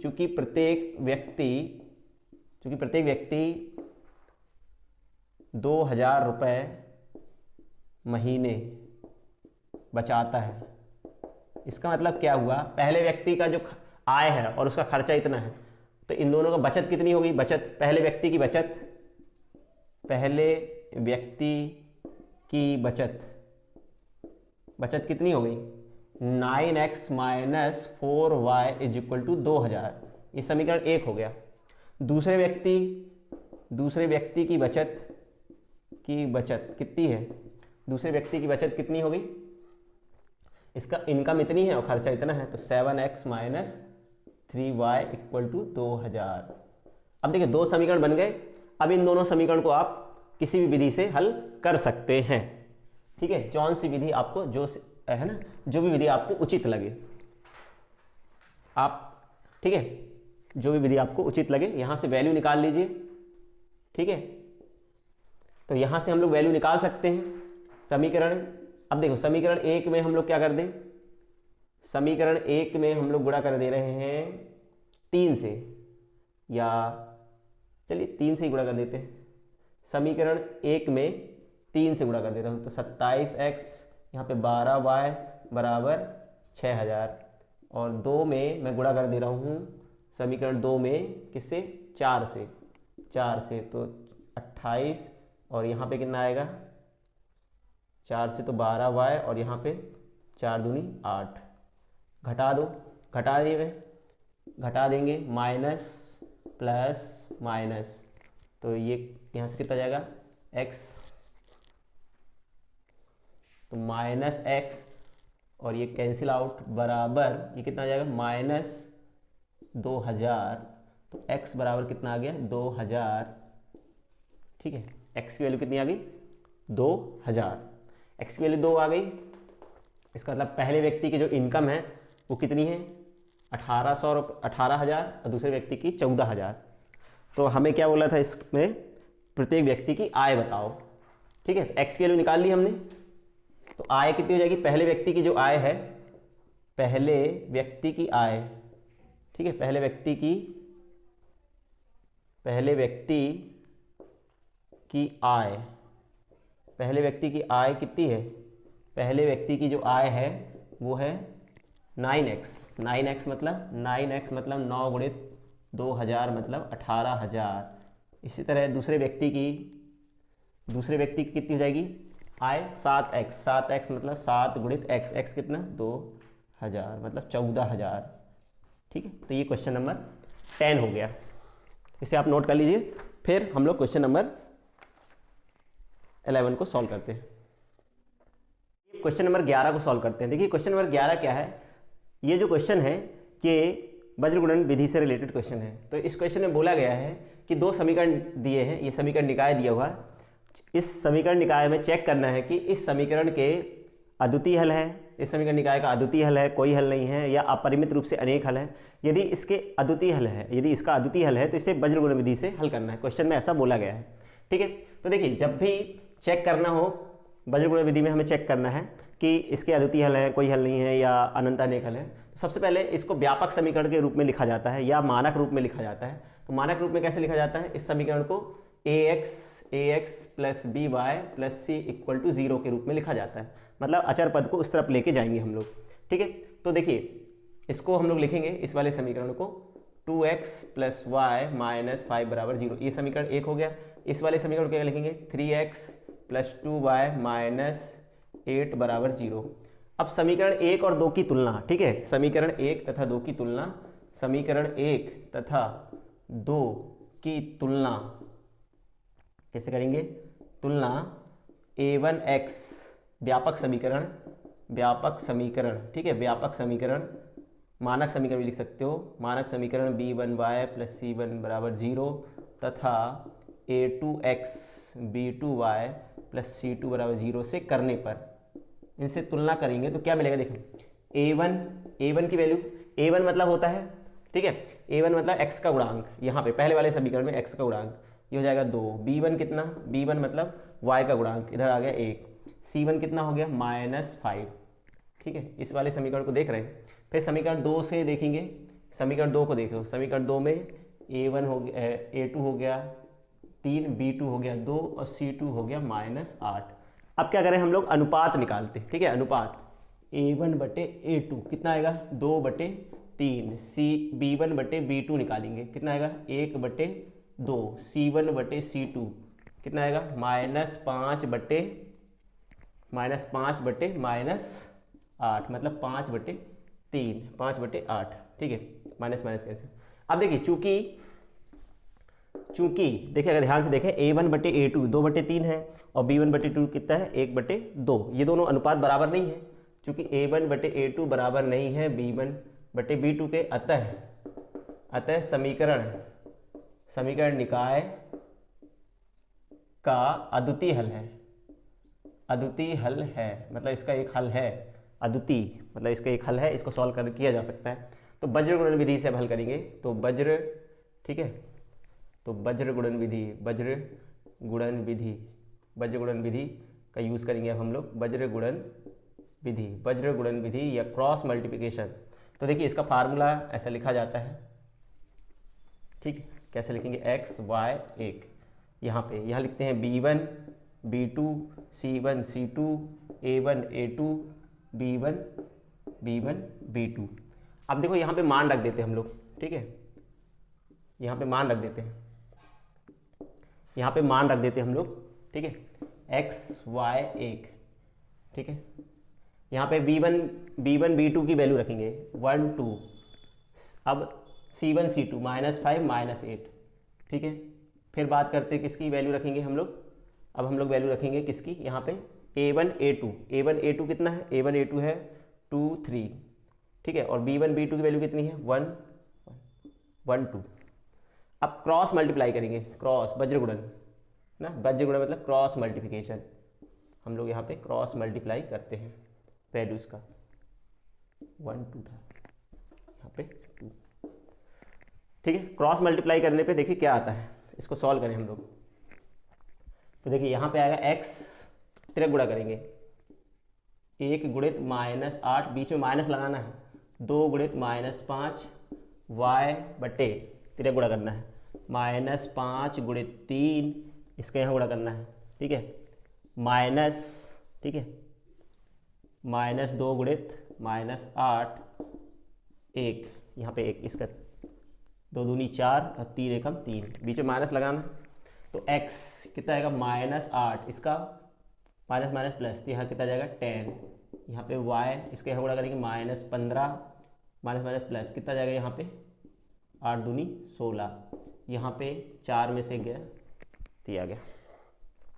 देखिए क्या आ रहा है, इसको सॉल्व करने पे x 10 में से 8 गए तो 2, और यहाँ पे 16 में से 15 गए तो 1, और यहाँ तो आ रहा है 1, ठीक है। x के मान के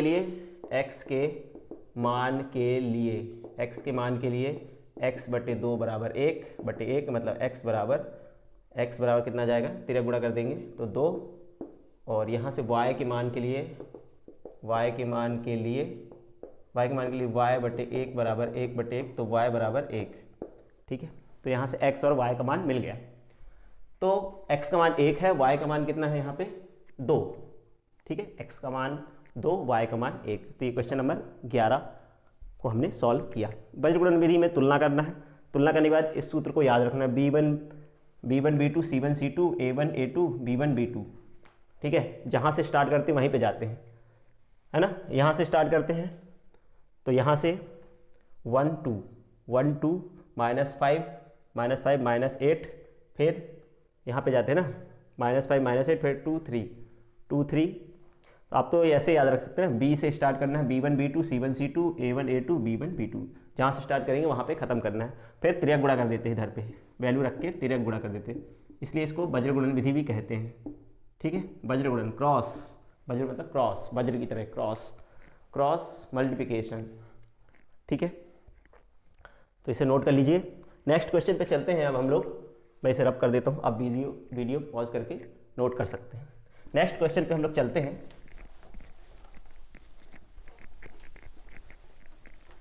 ठीक है,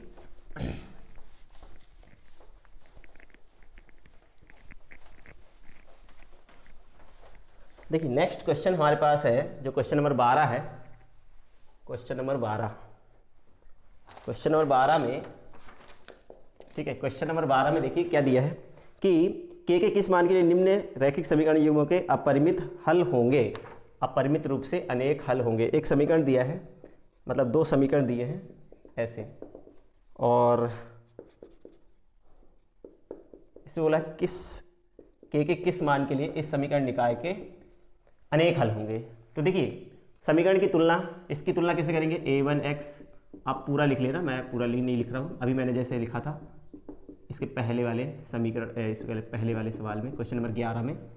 समीकरण 1 और 2 की तुलना व्यापक समीकरण है ना, a1x b1y + c1 = 0, a2x b2y + c2 से करने पर देखिए यहाँ से a1 का मान कितना आएगा, a1 का मान k, a2 का मान, चलिए a1 हो गया, b1 कितना हो गया 3, c1 कितना हो गया -k-3, b2 कितना है k, c2 कितना है -k। ठीक है, अब बोला है कि के किस मान के अनंत अनेक हल हो। तो अनंत अनेक हल होने के लिए समीकरण निकाय के अनंततः, ठीक है, अनंततः अनेक हल होने के लिए क्या शर्त है, होने के लिए शर्त जो है वो है a1/a2 बराबर b1/b2 बराबर c1/c2 होना चाहिए।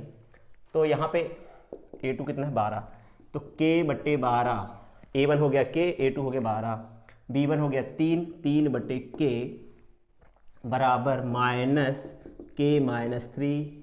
-k, ठीक है, माइनस माइनस कैंसिल, तो k/12 is equal to 3/k is equal to k-3k। ठीक है, तो अब यहाँ से हम लोग सॉल्व कर लेते हैं, तिर्यक गुणा करें। अब किसी भी 2 समीकरण को हल कर लेते हैं, मतलब 2 अनुपात को हल कर लो, पहले 2 अनुपात ले लेते हैं। तो k/12 is equal to 3/k, ठीक है, इसको मल्टीप्लाई करेंगे, k² बराबर 36, तो k² - 36, ठीक है, -36 के गुणनखंड करेंगे, k², 6 का स्क्वायर बराबर 0, तो इसको लिख सकते हैं k - 6 और k + 6 बराबर 0 यहाँ से। ठीक है, तो यहाँ से k की जो वैल्यू आ रही है, देखिए k - 6 बराबर 0, k + 6 बराबर 0, तो k बराबर 6 और k बराबर -6, तो k के 2 मान आए हैं +-6, तो k बराबर +-6 के लिए इसके अनंत अनेक हल होंगे।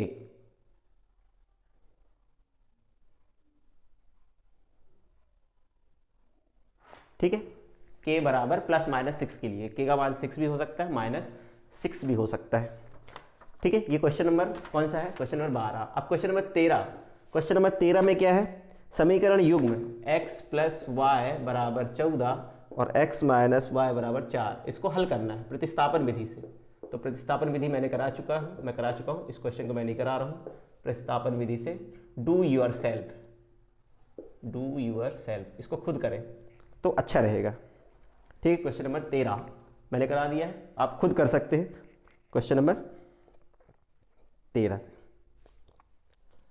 ठीक है, अब देखिए क्वेश्चन नंबर 14 में क्या बोला है कि 2x + 3y + 11, ठीक है, ये एक समीकरण दे रखा है और एक समीकरण दे रखा है 2x - 4y = -24, समीकरण दे रखा है, को हल कीजिए और m का मान ज्ञात कीजिए, जिसके लिए y = mx + c विधि से हल कीजिए। ठीक है, m का मान ज्ञात कीजिए और जिसके लिए y = mx + c + 3 विधि से हल कीजिए। तो चलिए हम लोग क्वेश्चन नंबर 14 को सॉल्व कर रहे थे। क्वेश्चन नंबर 14 में जो दिया है कि दो इक्वेशन दिए 2x + 3y = 11 और 2x - 4y = -24, ये दो इक्वेशन दी हैं। तो m की किस वैल्यू के लिए y = mx + 3 एक रिलेशन सही है ना। तो चलिए सबसे पहले हमारा काम क्या है, इन दोनों इक्वेशन को सॉल्व करना। अब हमारे ऊपर है, हमने तीन मेथड पढ़ लिए हैं, आप कोई भी मेथड यूज़ करिए, x और y की वैल्यू निकालिए। ठीक है, चलिए मैं इक्वेशन लिखता हूँ, 2x + 3y = 11 और 2x - 4y = 24, ये इक्वेशन हमारे पास। अब हम लोग यहाँ से x और y की वैल्यू निकाल लेते हैं। तो कैसे निकालें हम लोग x और y की वैल्यू, बहुत इजी है, इसको सब्ट्रैक्ट कर देते हैं, यहाँ से माइनस और यहाँ प्लस इधर। तो हम लोगों ने ये इक्वेशन 1 और ये इक्वेशन 2, हम लोग क्वेश्चन नंबर 14 को सॉल्व कर रहे हैं, मैं इसका सोल्यूशन बता रहा हूँ। यहाँ से माइनस कर देंगे तो यहाँ से आ जाएगा 7y = इसको इससे माइनस करेंगे तो कितना आ रहा है, यहाँ पे y की वैल्यू जो आ रही है वो यहाँ पे माइनस था तो यहाँ प्लस आएगा, तो यहाँ से, ठीक है, यहाँ पे माइनस था, यह माइनस है ना, ठीक है, तो इन दोनों को जोड़ देंगे 11 और ये कितना गया 35, तो y = 35/7, तो y की वैल्यू कितनी आ गई 5, 7 5 जा 35, y की वैल्यू 5 आ गई। अब y की वैल्यू 5 आई है तो यहाँ से हम लोग x की वैल्यू निकाल लेते हैं। इस y की वैल्यू को इक्वेशन 1 या 2 में रख के बाई इक्वेशन 1 समीकरण 1 से यहाँ पे 2 × x + 3 × 5 = 11, तो 2x + ये आ गया 15 = 11, तो 2x 11 - 15, तो 2x = -4, तो x = -2, 4/2 करेंगे तो x की वैल्यू -2 आएगी। ठीक है, अब देखिए ये रिलेशन अगर y = mx + 3 रिलेशन के लिए हमें m की वैल्यू निकालना है, तो इसको हम लोग सेटिस्फाई करता है अगर x और y इस रिलेशन को, तो y की वैल्यू 5, m x की वैल्यू -2 और ये, तो यहाँ से जाएगा -2m = 3, तो 5 - 3 = -2m, तो 2 = -2m है ना, तो -2m = 2, तो m = -2/2, मतलब m की वैल्यू कितनी आ गई -1, तो m की वैल्यू, ठीक है, तो क्वेश्चन नंबर 14 में जो m की वैल्यू है वो कितनी है, क्वेश्चन नंबर 14 में जो m की वैल्यू है, इन दोनों समीकरण से x और y की वैल्यू निकाल के इसमें रखा, तो m की वैल्यू आ गई -1 के लिए ये रिलेशन सही है। ठीक है, चलिए अब नेक्स्ट क्वेश्चन जो है हमारे पास उस पर आगे बढ़ते हैं। क्वेश्चन नंबर अब हम लोग चलते हैं 15 पे। ठीक है, क्वेश्चन नंबर 15 पे, तो क्वेश्चन नंबर 15 में, ठीक है, क्वेश्चन नंबर 15 हमारे पास क्या है। अब मैं देखिए इक्वेशन बनाऊंगा, हर क्वेश्चन की मैं इक्वेशन बनाता हूं, आप उसको सॉल्व कर लीजिए। ठीक है, तो आप लोग को कॉन्फिडेंस आएगा। क्वेश्चन नंबर 15 में देखिए बहुत कठिन नहीं है, क्वेश्चन नंबर 15 है, दो संपूरक कोणों में बड़ा कोण छोटे कोण से 18 डिग्री अधिक है, तो उन्हें ज्ञात करिए। अब देखिए दो कोण की बात कर रहे हैं, है ना, मान लेते पहला कोण x है, ठीक है, और दूसरा कोण कितना है, दूसरा कोण मान लो पहला कोण जो है वो x डिग्री है, या पहला कोण का मान जो है वो x है और दूसरा कोण जो है वो y है, या उसकी माप जो है। तो अगर हम लोग बात करें वैल्यू, तो क्योंकि संपूरक कोण क्या होते हैं, जिनके दोनों कोण वैसे कोण जिनके दोनों हैं, मतलब ऐसे दो कोण जिनका योगफल कितना हो 180, है ना, क्योंकि कोण और b जो है वो संपूरक है। और क्या बोला गया है, चूंकि कोण A तथा कोण B संपूरक कोण है, संपूरक कोण है, इसलिए x + y बराबर कितना होगा 180 डिग्री। एक इक्वेशन ये हो गई। और इस बोला गया है प्रश्न अनुसार प्रश्न अनुसार, प्रश्न में बोला है कि जो एक कोण है ना, एक कोण जो है दूसरे कोण से, मान लेते हैं x जो है दूसरे कोण से 18 डिग्री बड़ा है, ठीक है, ये दूसरा रिलेशन आ जाएगा इधर से। जो x है वो मतलब एक कोण जो है दूसरे कोण से 18 डिग्री बड़ा है, तो मान लेते हैं x जो है वो y से 18 डिग्री बड़ा है, तो x माइनस वाई बराबर 18, y को उधर ले आएंगे, ये इक्वेशन 2। अब इन दोनों इक्वेशन को सॉल्व कर लीजिए, बहुत ईजी है सॉल्व करना, है ना। देखिए समीकरण 1 तथा 2 को जोड़ देते हैं, ठीक है, x minus X plus Y बराबर 180, x माइनस वाई बराबर 18, जोड़ेंगे, जोड़ने पे कट जाएगा, तो 2x बराबर 198, तो x बराबर कितना आएगा 99, x बराबर 99। तो दूसरा कितना हो जाएगा,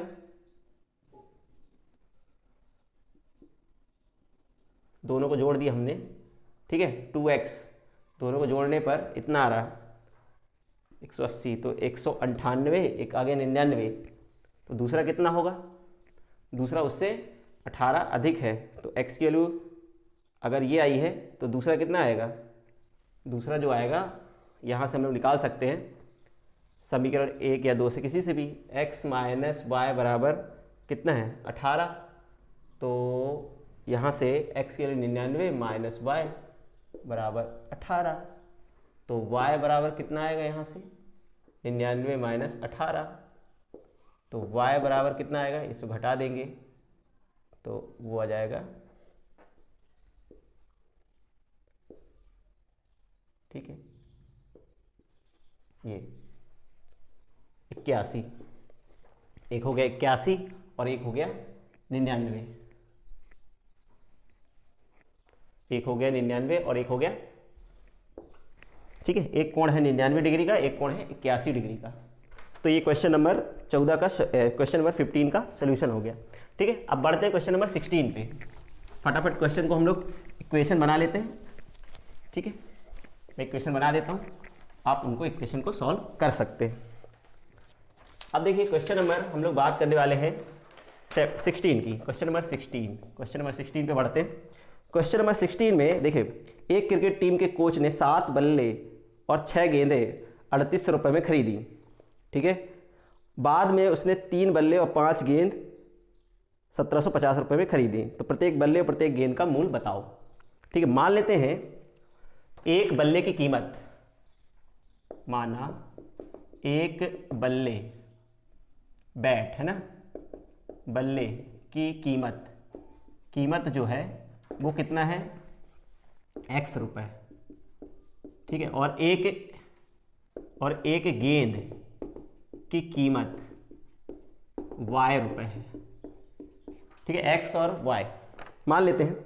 तो उसने बोला है 6 गेंद, है ना, अब किसने बोला 6 गेंद और 7 बल्ले, 7 बैट तथा 6 गेंद की कीमत कितना है, का मूल्य जो है कितना दिया उसने 3800 रुपये, 3800 रुपये का मूल्य 3800 रुपये है, मूल्य 3800 रुपये है। तो इसका इक्वेशन क्या बनेगी, एक बल्ला x रुपये का, तो 7 बल्ला x रुपये के, एक गेंद y रुपये की, तो 6 गेंद 6y इज इक्वल टू 3800, एक इक्वेशन ये बन गई, ठीक है। इसी तरह उसने बाद में क्या किया, 3 बल्ले और 5 गेंद, ठीक है, 3 बल्ले तथा 5 गेंद और खरीदी उसने, 3, ठीक है, 3 बल्ले और 5 गेंद कितने रुपये में खरीदी, ये खरीदी 1750 रुपये में, 1750 रुपये में खरीदी, तो कितना हो गया 3x plus 5y is equal to 1750, ये इक्वेशन 2। अब इन दोनों इक्वेशन को आप सॉल्व कर लीजिएगा, ठीक है, विलोपन, प्रतिस्थापन, जो भी विधि आपको पसंद है आप उस विधि से इसको हल कर सकते हैं, आप उनके सॉल्यूशन निकाल सकते हैं, ठीक है। इक्वेशन मैंने बना के बता दिया, आपको पेपर में ऐसी इक्वेशन बनानी है, ऐसी मानना है, इसके बाद आप विलोपन, प्रतिस्थापन, वज्रगुणन, जिस विधि से आपको हल करना हो क्वेश्चन को हल कर सकते हैं। क्वेश्चन नंबर 17 पे बढ़ते हैं। क्वेश्चन नंबर 17 क्या है, अच्छा क्वेश्चन है। 2 अंकों की एक संख्या एवं उसके अंकों को पलटने पर बड़ी संख्या का योग 66 है। यदि संख्या के अंकों में अंतर 6 हो तो संख्या ज्ञात कीजिए। ठीक है, मान लेते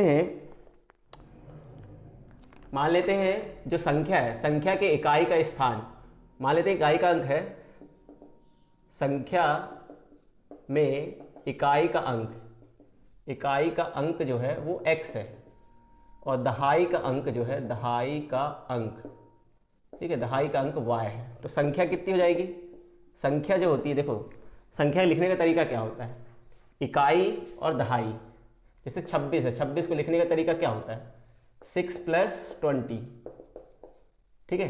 तो 26 को हम ऐसे लिखेंगे, मतलब जो दहाई के स्थान पे है उसमें 10 से गुणा करते हैं और इकाई के स्थान वाली में 1 का गुणा करते हैं। तो दहाई के स्थान पे कौन है, तो 10y, इसमें 10 से गुणा हो जाएगा और उसमें इकाई को जोड़ देंगे, है ना।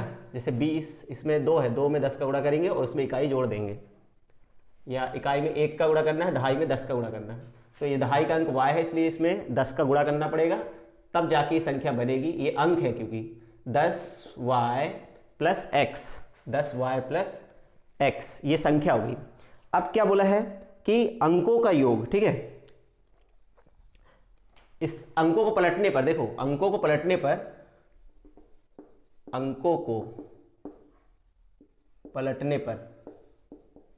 पर प्राप्त संख्या क्या होगी, प्राप्त संख्या जो होगी, अंकों को अगर उलट दे पर, ठीक है, अंकों को उलटने पर या पलटने पर, अंकों को अगर हम लोग पलट दें, ठीक है, अंकों को अगर पलट देंगे, पलटने पर संख्या क्या बनेगी, पलट देंगे तो इकाई हो जाएगी, है ना, इकाई हो जाएगी y और दहाई हो जाएगा x। तो संख्या जो बनेगी वो बन जाएगी 10x + y। अंकों को पलटने पर प्राप्त संख्या ये होगी। अब प्रश्न अनुसार क्या बोला है, इन दोनों को, पहले जो संख्या थी और अंकों को पलटने पर प्राप्त संख्या, इनका जो योगफल है वो 66 है। ठीक है, पहली वाली संख्या और दूसरी वाली संख्या, अंकों को पलट दिए, पहली संख्या ये थी और इन दोनों को पलट दिए तो ये आ गया। तो इनमें अंकों का योगफल कितना आ रहा है, 66। ठीक है, तो 10y + y 11y और x + 10x तो 11x बराबर 66। तो यहाँ से 11 से भाग दे देंगे, ठीक है, तो 11 से भाग दे देंगे, 11 कॉमन ले लो, एक ही बात है, 11 से पूरे इक्वेशन भाग दे देंगे तो ये बन जाएगी 11 × 66। ठीक है, तो x + y बराबर 6, एक समीकरण ये हो गया। और भी कुछ कंडीशन दे रखी है, एक कंडीशन ये दे रखी थी जिससे हमने एक समीकरण बनाया। दूसरा बोला है कि, दूसरा हमसे क्या बोला है कि अंकों का अंतर कितना है, अंकों का अंतर जो है, अंकों का अंतर जो है वो कितना है, अंकों का अंतर 6 है। इसका मतलब x - y बराबर 6। ये समीकरण कितना हो गया, ये समीकरण हो गया 2। अब समीकरण 1 और 2 को सॉल्व कर लो, बहुत इजी है, देखिए कर देता हूँ। समीकरण 1 धन समीकरण 2 कर दो तो x + y बराबर 6, x - y बराबर 6। तो जोड़ेंगे तो कट जाएगा, 2x बराबर 12, तो x बराबर 12/2 मतलब 6, x बराबर 6 आ गया। तो y बराबर कितना हो जाएगा, y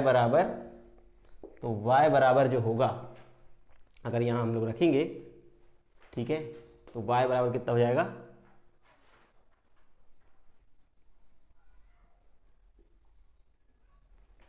अगर हम लोग यहाँ रख देंगे x की वैल्यू 6, तो 6 - y बराबर 6, तो y बराबर 0।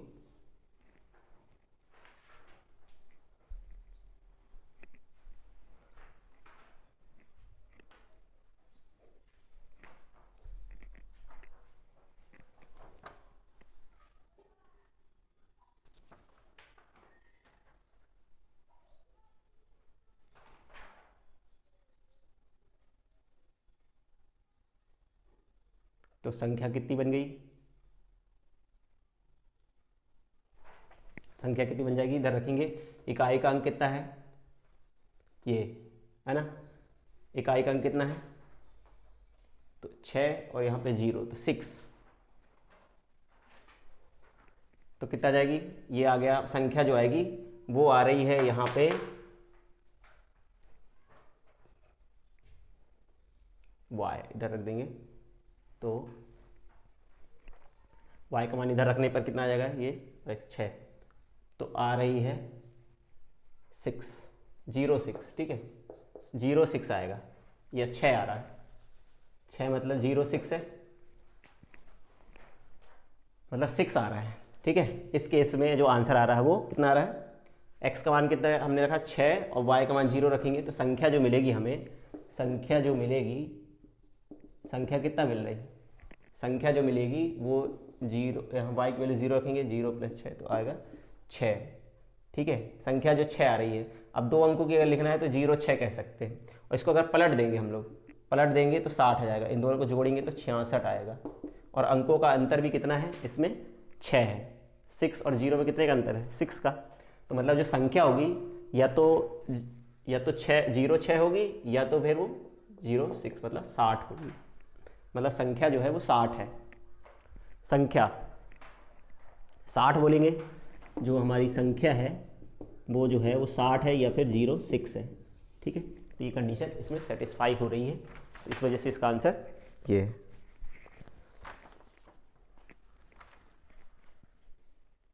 चलिए अब क्वेश्चन 18 को हम लोग सॉल्व करते हैं। क्वेश्चन नंबर 18 में बोला है p के किन मानों के लिए निम्न समीकरण युग्म का अद्वितीय हल है, ठीक है। इसमें 2 समीकरण दिए हैं, 4x + py + 8 = 0, 4x + py + 8 = 0, 2x + 2y + 2 = 0, ये 2 इक्वेशन हमारे पास दी हैं। बोला है p के किस मान के लिए, p की वैल्यू बताना है, p के किस मान के लिए क्वेश्चन नंबर 8 में बोला है कि ये जो समीकरण युग्म है उसका अद्वितीय हल है। तो मैंने बताया था ये वज्र गुणन विधि वाले हैं, इसकी तुलना देखिए, तो समीकरण 1 और समीकरण 2 अपन लिखेंगे, समीकरण 1 तथा 2 की तुलना व्यापक समीकरण a1x + b1y + c1 = 0, a2x b2y + c2 करने पर देखिए a1 कितना आएगा, मैं डायरेक्ट लिख रहा हूँ, a1 = 4, b1 = p, c1 = 8, a2 कितना है, a2 हो गया 2, b2 कितना है 2, c2 कितना है 2, ये वैल्यूज हैं।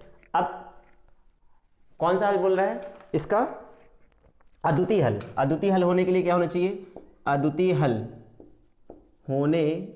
हल के लिए शर्त क्या है, के लिए जो शर्त है वो है a1 a2 बराबर नहीं है b1/b2 के, तो ये हो गया 4/2, a1 a2 कितना हो गया, ये 4/2 और हो गया p/2, ठीक है।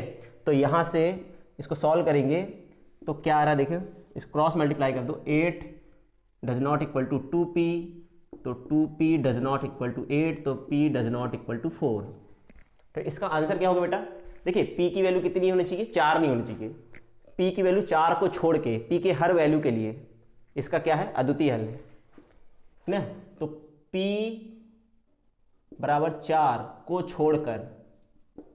छोड़कर p के हर मान के लिए ना, प्रत्येक मान के लिए, p के प्रत्येक मान के लिए समीकरण निकाय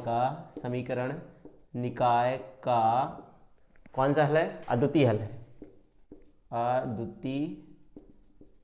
है, क्योंकि p का मान अगर 4 हो जाएगा, है ना, p का मान अगर 4 हो जाएगा तो इसका अद्वितीय हल नहीं होगा।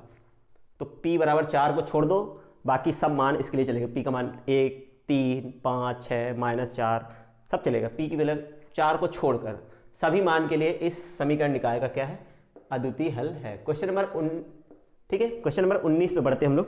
क्वेश्चन नंबर 19 पे देखो बेटा, के किन मानों के लिए समीकरण युग्म का कोई हल नहीं, ठीक है। यहाँ भी 2 समीकरण दिए हैं, एक, ठीक है, समीकरण, और 2k - 1x + k - 1 y 2k + 1, ये समीकरण दिया, तो ये समीकरण दिया है। अब क्या करें, इसको पक्षांतर कर लेते हैं, एक को इधर ले आएंगे तो माइनस हो जाएगा, -0 बन जाएगा, इस पूरे ब्रैकेट को इधर ले आएंगे =0, ये समीकरण 1 और ये समीकरण 2 मैंने पक्षांतर कर लिया है, ठीक है, पक्षांतर करके इक्वेशन बना ली। अब देखिए a1 कितना है ना, a1 कितना है इधर पे, a1 हो गया 3, b1 हो गया 1, c1। अब तो आपसे बनने लगा होगा, तुलना करते कंपेरिजन करते 2x माइनस 1, ठीक है, 2k माइनस 1, k माइनस 1, ठीक है, b2 कितना k माइनस 1, c2 कितना माइनस, यहाँ पे माइनस है।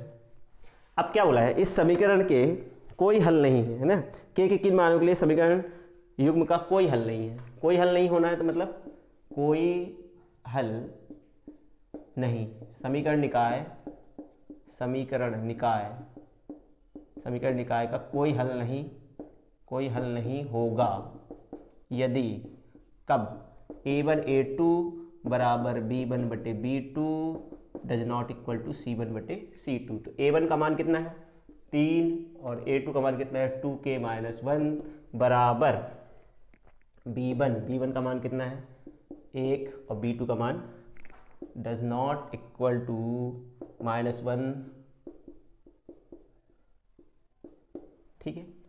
अब देखो यहाँ से हम लोग इसको सॉल्व कर लेते हैं, इस वाले को यहाँ से इस वाले साइड को हम लोग सॉल्व कर लेते हैं। देखिए क्या आएगा, तिरक गुणा कर देते हैं इधर, इन दोनों को हम लोग सॉल्व करते हैं, इन दोनों को, ठीक है। फर्स्ट 2 टर्म को हम लोग सॉल्व कर रहे हैं, 3/2k माइनस 1 k माइनस 1, तिरक गुणा कर दें इधर से, तिरक गुणा यहाँ से, देखिए क्या मिलेगा तिरक गुणा करने पर, तिरक गुणा कर दें इधर 3 × k minus 1 is equal to 2k minus 1, तो 3k minus 3 is equal to 2k minus 1, तो 3k 2k को उधर ले जाएंगे, 3 को उधर ले जाएंगे, तो 2k इज इक्वल टू 2, यहाँ से k की वैल्यू कितनी आ गई 2। तो k बराबर 2 के लिए, ठीक है, k बराबर 2 के लिए इस समीकरण निकाय का कोई हल नहीं होगा, k बराबर 2 के लिए समीकरण निकाय का कोई हल नहीं होगा। k के किस मान के लिए समीकरण निकाय कोई हल नहीं है, तो k बराबर 2 के लिए कोई हल नहीं है, बाकी सब के लिए क्या है इसका हल होगा। k बराबर 2 को छोड़ दो, है ना, k बराबर 2, अगर k का मान 2 होगा तो इसका कोई हल नहीं होगा, बाकी सब के लिए इसका कोई ना कोई हल जरूर होगा, ठीक है। तो ये क्वेश्चन नंबर 19 है। देखिए क्वेश्चन नंबर, चलते हैं हम लोग क्वेश्चन नंबर 20 पे, ठीक है। क्वेश्चन नंबर 20 हमारे पास क्या है, ये तो हो गया 19, क्वेश्चन नंबर 20 पे चलते हैं। 20, 21 हमारे पास बचे हुए 2 क्वेश्चन, क्वेश्चन नंबर 20, 21, देखिए 22 भी है शायद, सिंपल है। चलिए देखिए क्वेश्चन नंबर हम लोग देखते हैं 20। मैं इक्वेशन बनाऊंगा, आपको सॉल्व खुद करना है, ठीक है। 5 पेंसिल और 7 कमलों का मूल 50 रुपये है, ठीक है, मतलब पेन 5 पेन, 5 पेन और 5 पेंसिल और 7 पेन, कलम लिखा है, कलमों, ठीक है, पेन की कीमत 50 रुपये है, 7 पेंसिल और 5 कलमों का मूल 46 रुपये है, तो एक पेंसिल तथा एक कलम का मूल बताओ। बहुत सिंपल क्वेश्चन है ये तो, है ना, ये तो गेंद और बल्ले वाला जैसा क्वेश्चन है। मान लेते हैं, माना एक पेंसिल का मूल्य या कीमत x रुपये है, ठीक है, और एक पेन या कलम लिखा, कलम का मूल्य y रुपये है, ठीक है। तो 5 पेंसिल चूँकि 5 पेंसिल और 7 कलमों का मूल्य कितना है, मूल्य जो है वो है 50 रुपये, 50 रुपये। और इसी तरह तथा इसका मतलब क्या हुआ, इसको हम कैसे लिख सकते हैं, ये तो भाषा में हो गया, मैथ्स में कैसे लिखेंगे, 5x, एक का मूल्य 5 रुपये है, तो एक का x रुपये है, तो 5 का कितना हो जाएगा, एक कलम का मूल्य y रुपये है, तो 7 कलम का मूल्य कितना, 7y बराबर 50। ये इक्वेशन 1 हो गई। इसी तरह बोला है 7 पेंसिल तथा 5 पेन, कलमों का मूल्य कितना है, कलमों का मूल्य जो है वो है हमारे पास 46 रुपये। इसका मतलब क्या हुआ कि 7x + 5y बराबर 46। ये समीकरण 2 हो गया। अब इन दोनों समीकरण को आप हल कर लीजिए। क्वेश्चन नंबर 20, ठीक है। 2 समीकरण बन गए, अब 2 समीकरण को हल कर लीजिए, बहुत सिंपल है ये, ठीक है। ठीक है, क्वेश्चन नंबर ये तो किसके जैसा है, क्वेश्चन नंबर हम लोगों ने किया था क्वेश्चन नंबर 16 जैसे, कर सकते हैं आप। फिर बात करते हैं क्वेश्चन नंबर 21 की। क्वेश्चन नंबर 21 बेटा ये तो प्रतिस्थापन विधि का है। प्रतिस्थापन विधि मैंने आपको सिखा दी है। 3x + 4y = 10, 2x - 2y = 2। ये इक्वेशन 1, इक्वेशन 2, इन दोनों को हल कर लीजिए प्रतिस्थापन विधि से। x का मान निकाल के y दूसरी इक्वेशन में रख दीजिए, या y का मान निकाल के दूसरी इक्वेशन में रख दीजिए, सॉल्व कर दीजिए। क्वेश्चन नंबर 22 पे चलते हैं, लास्ट क्वेश्चन बेटा। ये भी सिंपल है, कोई कठिन क्वेश्चन नहीं है। इसमें क्या बोला है, 5 संतरों, ठीक है, 5 संतरों और 3 सेबों का जो मूल्य है वो 35 रुपये है, ठीक है। और इसी तरह 2 संतरों और 4 सेबों का मूल्य कितना है, 28 रुपये। तो एक संतरे और एक सेब का मूल्य बताओ। मान लेते हैं संतरा जो है, संतरे का मूल्य कितना है, संतरे का मूल्य x रुपये है ना। मैं पूरा लैंग्वेज नहीं लिख रहा हूँ, आप लिख सकते हैं। एक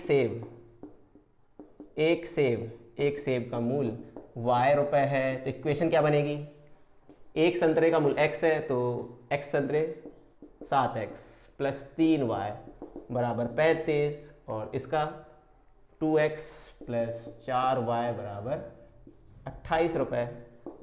बेटा इन दोनों को सॉल्व कर दीजिए। बस आपसे इक्वेशन सॉल्व करते बनना चाहिए, आप इक्वेशन सॉल्व करेंगे आपके आंसर आएंगे, ठीक है। इक्वेशन बनाते बनना चाहिए, मेन उद्देश्य ये है ना। इन वाले क्वेश्चंस में जो वर्ड प्रॉब्लम होती है, जिनमें शब्दों में दिए होते हैं, ठीक है, आंकिक प्रश्न बोलते हैं, इनको आपको ऐसा मैथमेटिकल लिखते बनना चाहिए। तो आई होप आपको पूरा जो चैप्टर 3 है इसका सोल्यूशन समझ में आया होगा। तब तक के लिए गुड बाय, पढ़ते रहिए, मस्त रहिए, मिलते हैं अगली वीडियो पे।